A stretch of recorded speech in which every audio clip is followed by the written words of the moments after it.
再派50个人，今天晚上调到那边去，守住那个口。啊，好。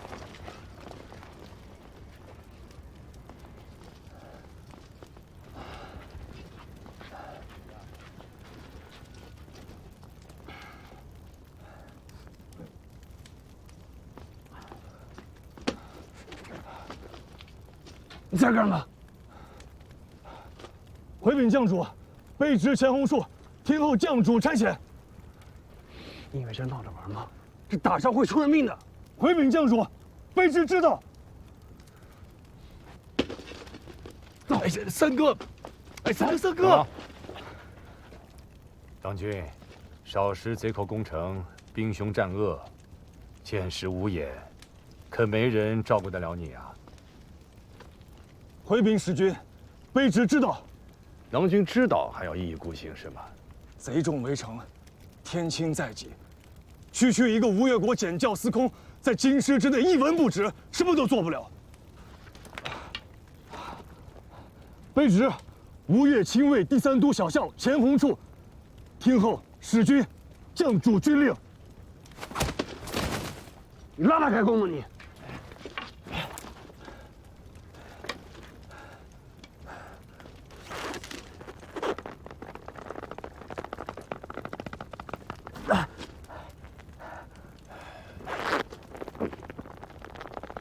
行了。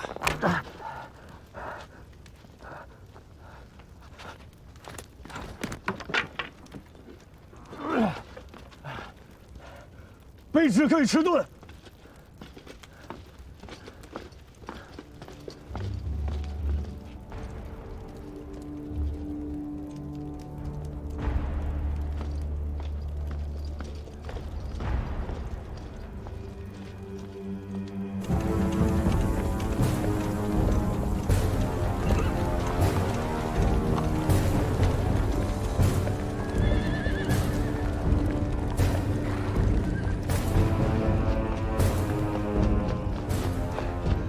大佬，探马来报，张力出营了。铁骑5000，兵卒1万，共计6军，还有契丹1000。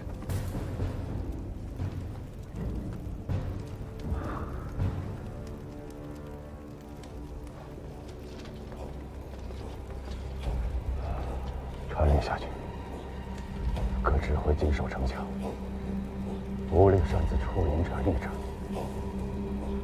大声喧哗蛊惑军心者立斩。入。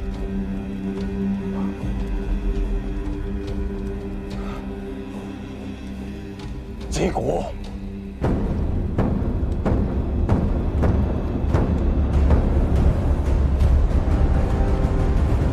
骑兵第1响掠宣阳门，第2响掠营出门，摆步慢水。我叫弟兄们都长点眼，不要靠近营出门摆步之内，小心吃了那些童子的亏。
500步，3拳就是2到3里地啊！一大早瓦砾撞得很，跑了个10来里也没打紧啊！那就在这里跟他10拳。通知各指挥，提前半个时辰放饭。是。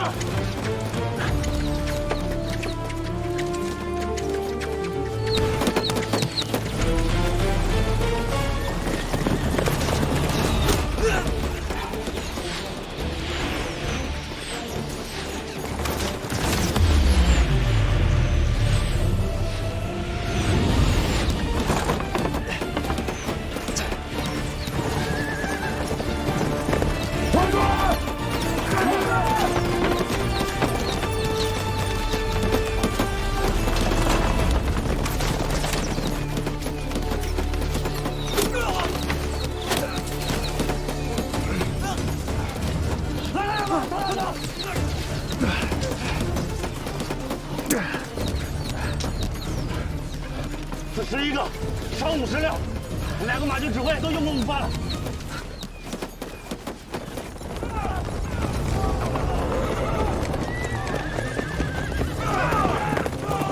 第10圈了。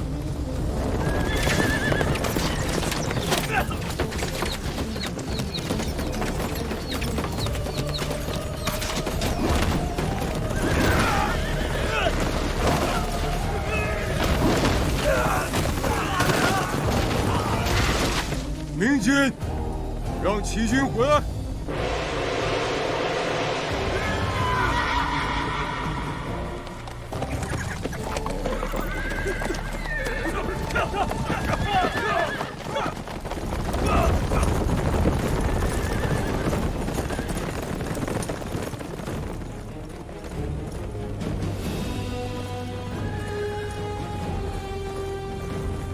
长官。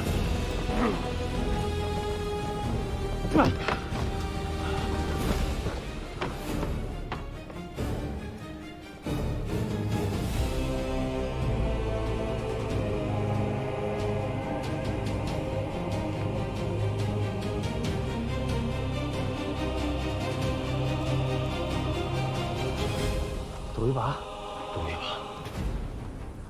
全军接令！瞎嚷嚷什么呀？不是你说赌一把吗？我跟你赌一个金刀子，这是张太尉给咱们下的套子。啊！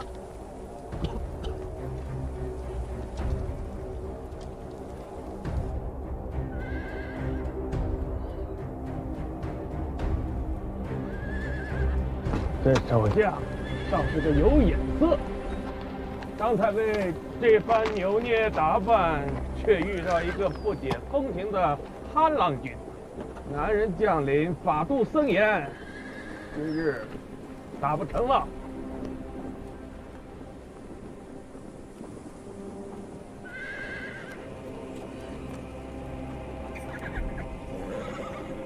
步军先退，骑兵断后，收兵用饭。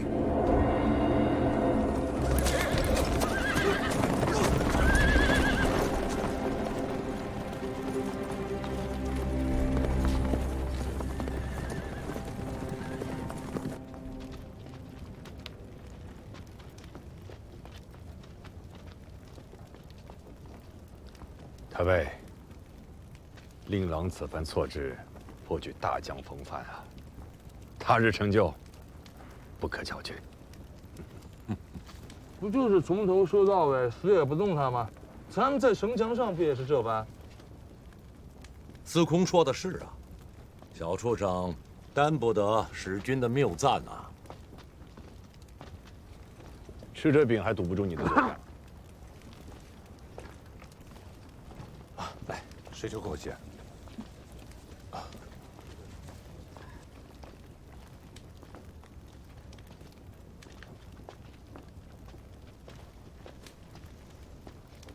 再给我一碗。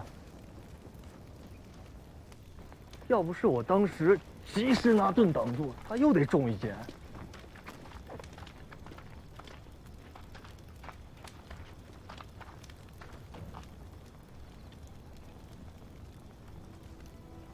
你这却又是何必？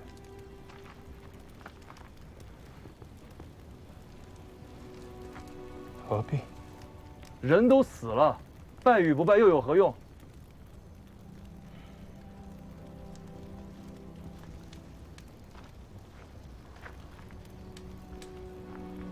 因为他本不该死。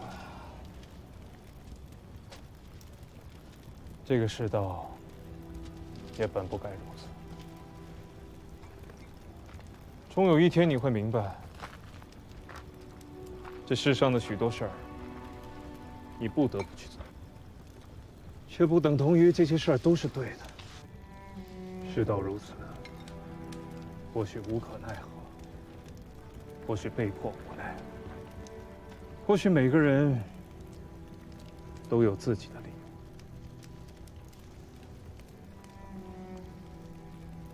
可是非总该是要有的，不管旁人如何说，如何看，自家心里一定要知道，这是错的。可世道的错，也是错。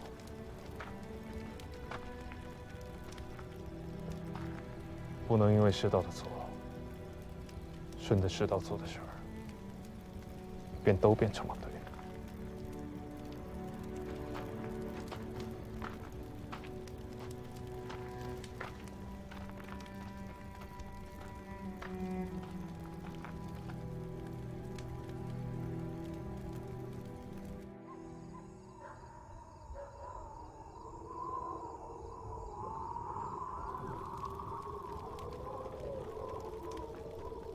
什么人？滴血！滴血！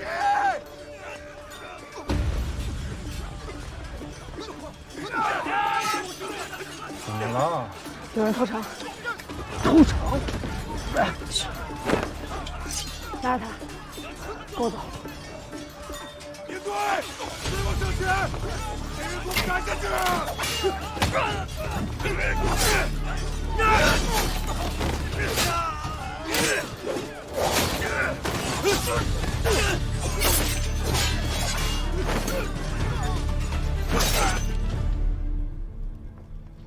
应该是从西面绕过来的，否则纵然是走路，咱们应该也能听得见。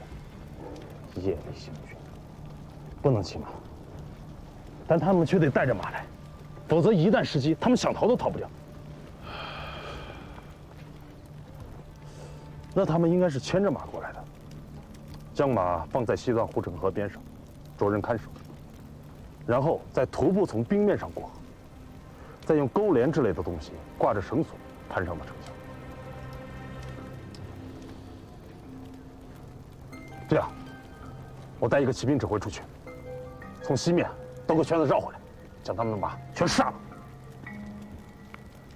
张太尉打了这许多年的仗，你觉得他会安坐在大营里，等着你先宰他的马，再杀他的人？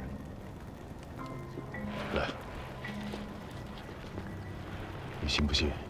只要你的骑兵一出，离开寨子1里方圆，就会从野地里凭空长出1000骑兵来，将你连人带骨头一并吞了，一根骨头都不会脱。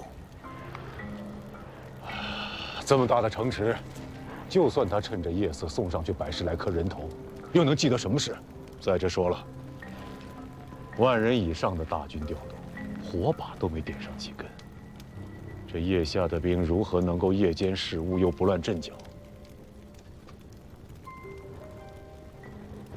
依我看，张太尉此番布置，不是为了投诚，是为了撬开咱们的城门。咱们现在就是张太尉喉咙里的一根刺，不把咱们给拔了，他是没法安心攻城的。不就是个破寨子吗？啊！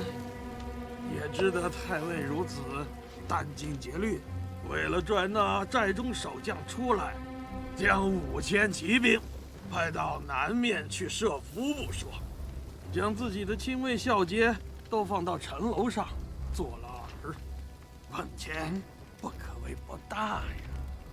不过，这寨中守将竟是个属团鱼的，连头都不肯伸出来呀！京师之中，何时出这等人物？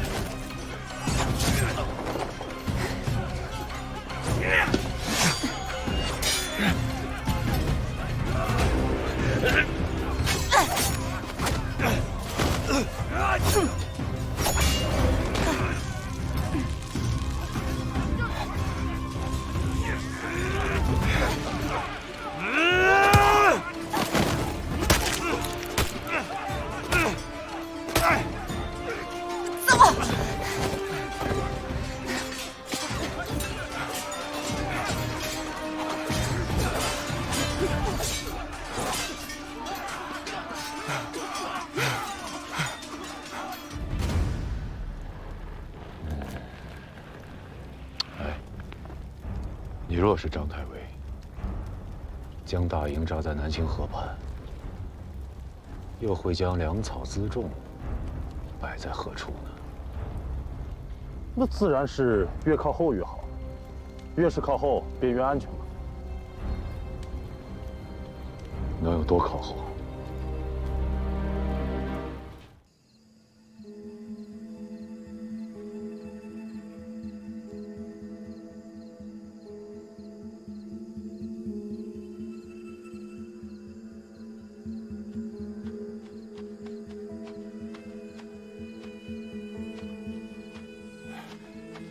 承旨已探查清楚，粮草就在此寨后方。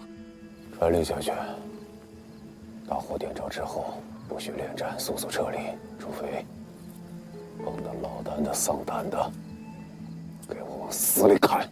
好。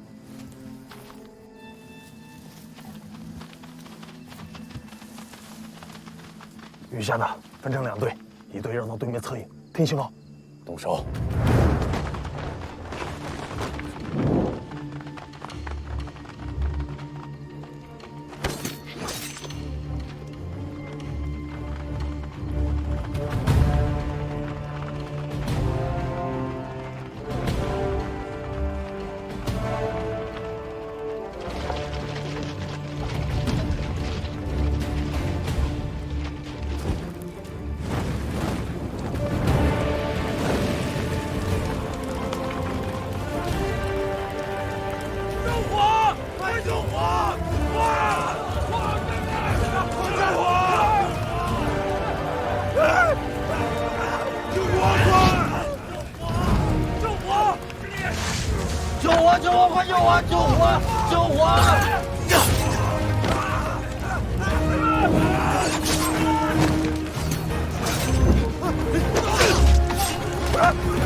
大佬，这手中有2个指挥啊，还有劈了甲的，退吧。不急，把力使了，就是拿了那条大鱼。走，嘿，跟着大佬冲！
车臣快走，我等殿后。快走啊！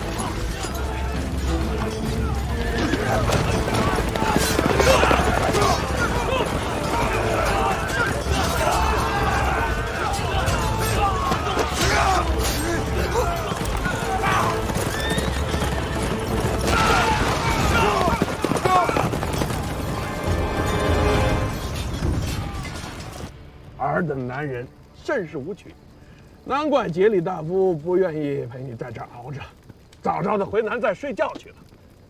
嗯，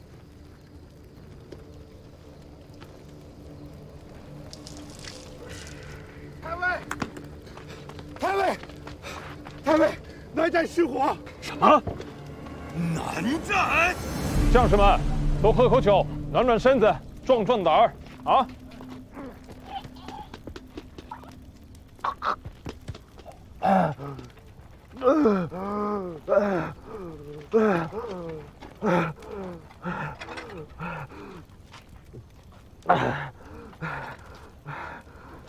喝酒吗？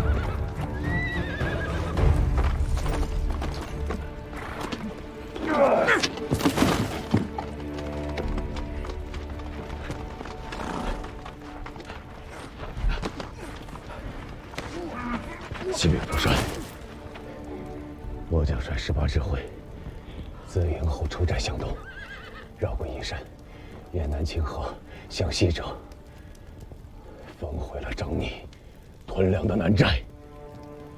你的18指挥，只剩下你身后这些人马了吗？而让我们以命相护，助我生擒契丹御史大夫耶律杰里，换张东西。小畜生，用兵之道，守在池中。可是你一贯的行险赌命，自己献了便也罢了，却要折了我骑兵指挥，坏了我守城大计，你有几个脑袋？我要治罪。滚下去带队！诺。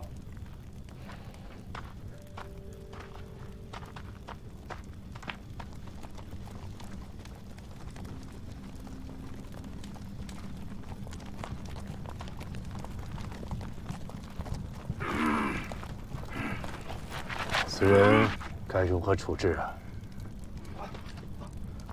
他是契丹贵族，除了令公，谁敢处置？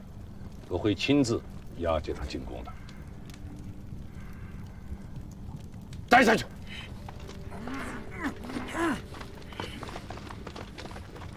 来人，在。这次多亏了大郎，给他撕一条羊腿，端一盆热汤过去。诺。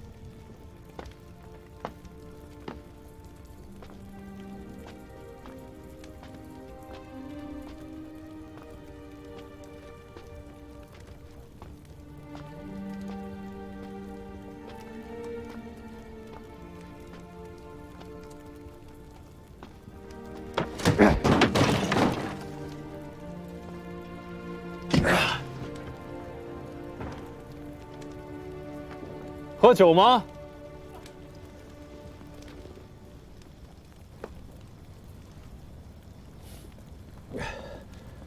潼关，赵匡胤，字元老，正是在下。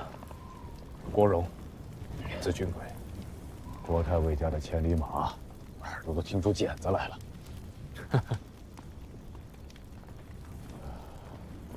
小司空不胜酒力吗？没看见在喝吗？司空就是司空，喝起酒来也是1分3品以上的技巧啊！什么司空不司空？小弟钱洪处，字虎子。哎呀，有你在身边，夜间急切的时候，怕是都不用出门了。去你的！大郎，大郎，这儿呢。哪儿来的？太尉赏你的，兄弟们都说你是好样的。滚！不白喝你的，一起吃。好久不客气了。突然想起来，今天是小岁之夜。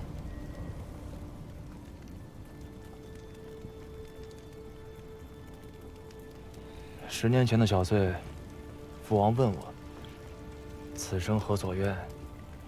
我那时好玩，当着一众哥哥的面说：“我要出海，我想去看看《山海经》里的鲲鹏，到底是个什么样子。”天下的阿弟都一个样，心里明明开心的紧，嘴里却恨不得把你给剁了。我10岁那年，也是小岁，阿爹问我长大以后要干什么，我说：万军之中，临敌能陷阵，成未获之功，于愿足矣。当夜便是一顿好打。你呢？你想要什么？问你话呢。没有。真无趣。早知你如此扭捏不爽利，当日便不救你了。生在这个世道里，想要什么，似乎都不对。我记得去年的小岁，我正好在晋阳。当时我父亲心绪不佳，可家中的弟弟妹妹年纪太小，只能我带众人去问父亲。小岁当问来年夜，父亲平素简约，在军中颇有威望，却始终不得拜接朕。父亲心中可有所憾。郭太尉怎么说？他说：“高绝后路，无足论。此生若能复饮太平年下的一杯热酒，于愿足矣。”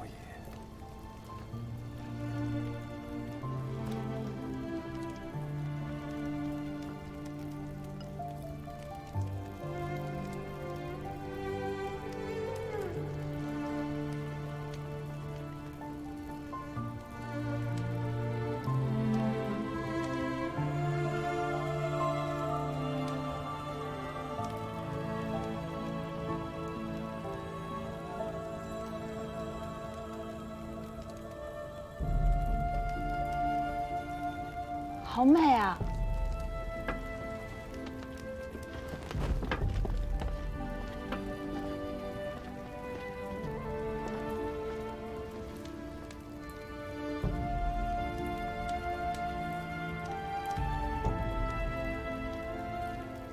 再煊赫的盛世，也终有落日；再不堪的乱世，也终会迎来日出。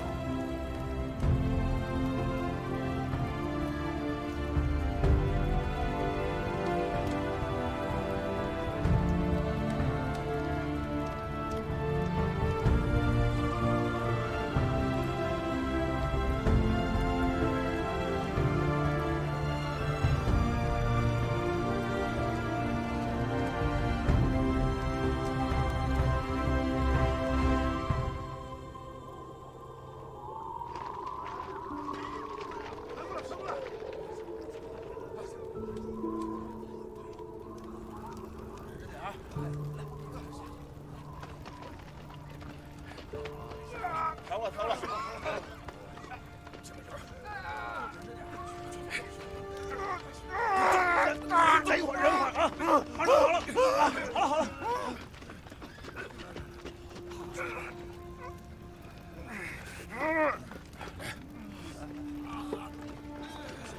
好了，好了。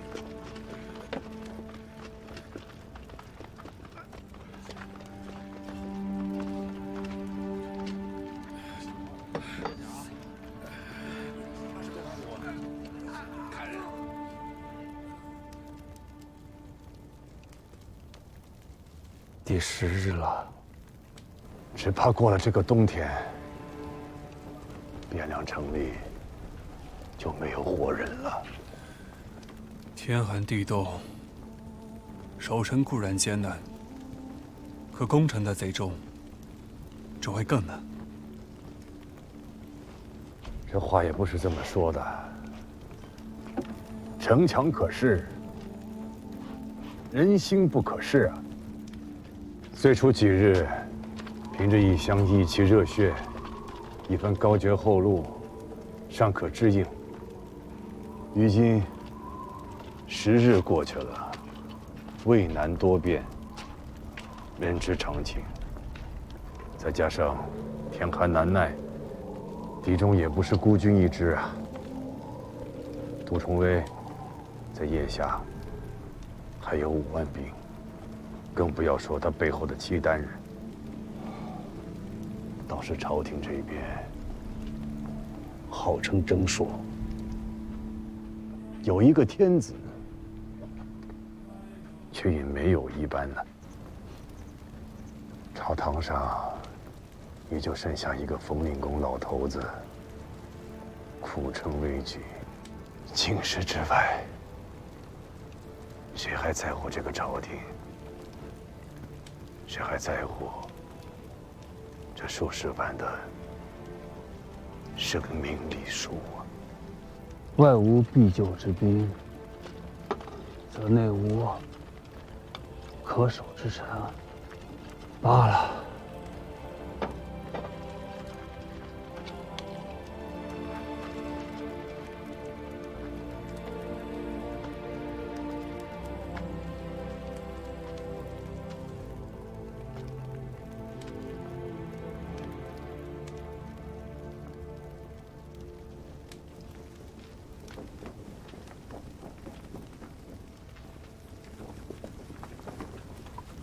守了10日了，也不知道相公们议出什么章程没。